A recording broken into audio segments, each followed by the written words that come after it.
Hey there, keto bakers. Are you ready for a bit of a challenge? Because today on All Day I Dream About Food, we're going to keto-fy a classic dessert. We are making Keto Angel Food Cake. Now I have to admit that this recipe took me quite a few tries to get right. Angel food cake needs to be super light and fluffy, which isn't always easy with our keto ingredients. But once I nailed it, I was kind of like this.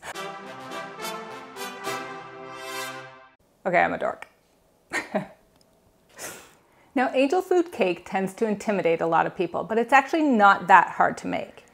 It's just that you have to follow very specific steps in a specific order. So as long as you pay attention to the recipe, you're going to be fine.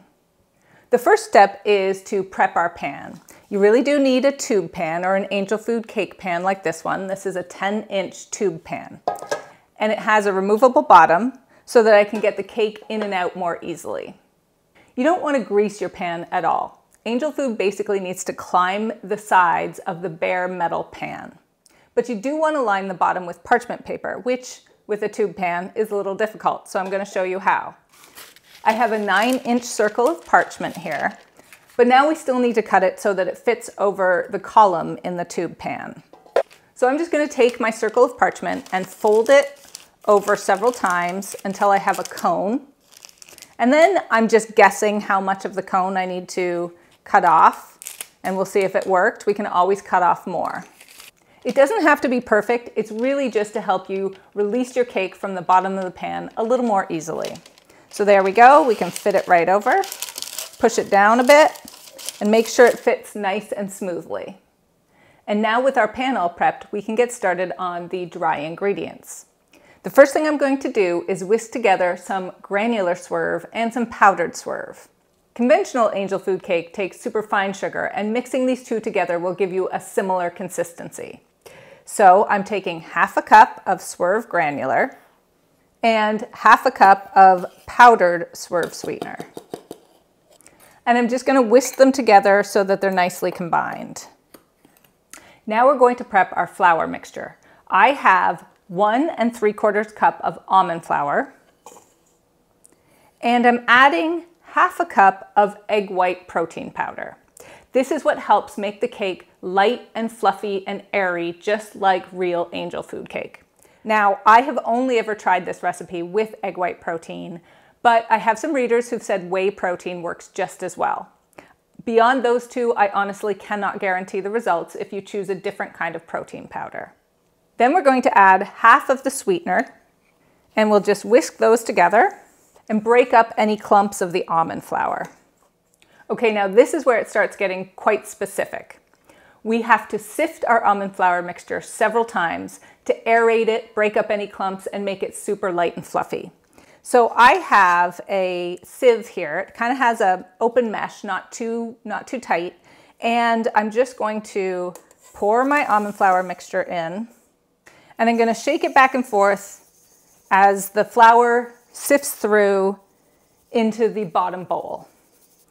And you can see here I kind of end up with some little clumps, and you can just take a fork and break those up a little more and just keep sifting until you get it all the way through. And once it's all sifted through, you're going to switch bowls and you're going to do the same thing again. And finally, you're going to do it one more time back into the other bowl. Now we can get started beating our egg whites. A few notes here. When you break your eggs, make sure you don't get any yolk into those whites, or they simply won't beat properly. Also, you want to make sure you're using a really clean bowl and a really clean beater. Any amount of water or oil will keep the egg whites from beating properly. So I have 10 egg whites here that I've already separated out. And I actually had some left over from other recipes, and I just stuck them in the freezer. And you can do that. It does not affect the beating process. And now I'm going to add half a teaspoon of cream of tartar. You don't absolutely have to add cream of tartar, but it does help egg whites beat nice and stiffly. And we want to beat them till they're frothy.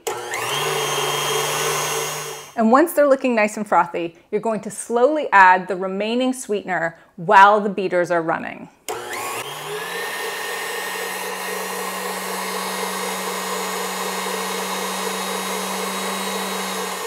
Once your egg whites are holding medium stiff peaks, which means that they flop over a little when you lift the beater, you want to stop for a moment and add your extracts.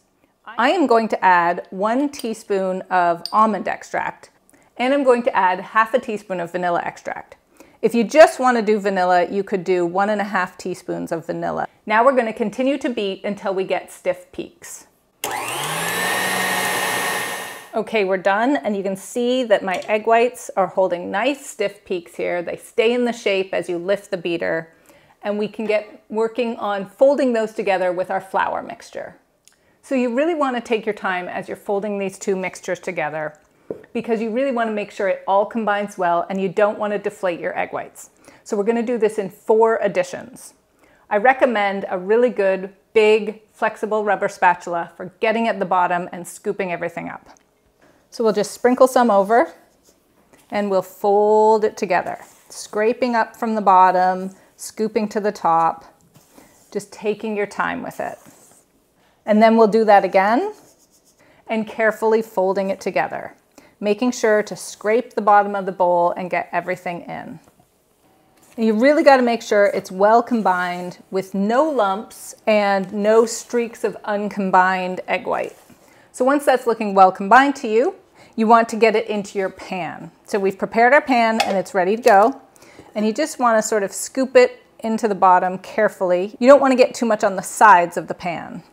You also want to smooth the top of the cake and even it out, because we don't want any lopsided angel food cakes. So spread it as evenly as you can in the pan without getting too much on the sides. And wipe off any batter that's sort of climbing the sides. And finally, take your pan and tap it on the counter a few times. This will help even it out, and it'll also help release any large air bubbles.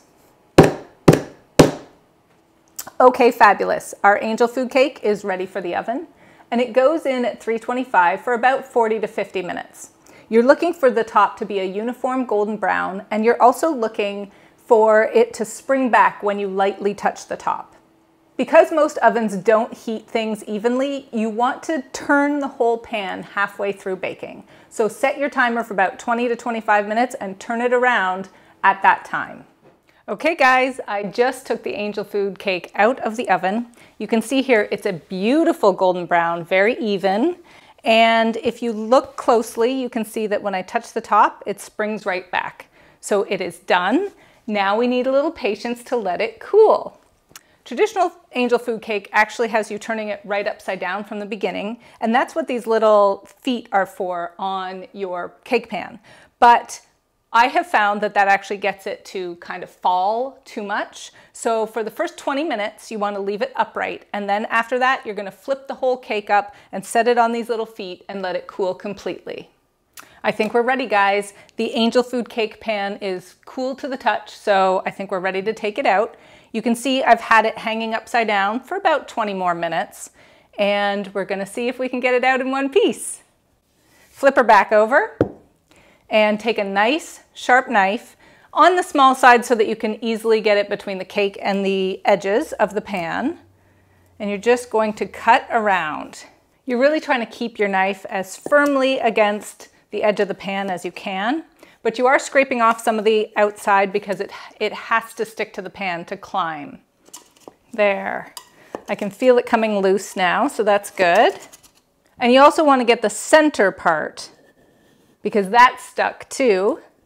So just gently work your knife down the center column to loosen the cake. And now you should be able to just push up on the bottom and take your angel food cake out. Now the trick is getting it off the center and the bottom onto your plate. So I've got a nice cake platter here, and we're going to work our knife around the bottom. Basically, you're working it between the parchment paper and the cake pan, just to loosen it slightly. Okay, I think I got it, guys. Here we go. We can just use our hands and take our angel food cake right off. Look at that. Take off the parchment paper, just peel that right off, and you can either set it upside down or right side up on your cake platter. And there you go, guys. perfect keto angel food cake. Now, of course, we need to cut into this beauty because I need to show you what it looks like on the inside. I'm going to use a serrated knife because the outside is so dry, you don't want to crack it and make it crumble. So, ooh, cutting very nicely. Oh, look at that. Isn't that a gorgeous piece of keto angel food cake? You can see it's light and fluffy and airy. So what would angel food cake be without some freshly whipped cream and some berries? I have some whipped cream here, and I have some of my berries from last summer, which I froze. So I'll put a few of those on, and we'll give it a taste. Digging right in here, a little whipped cream, a little berry on that spoon.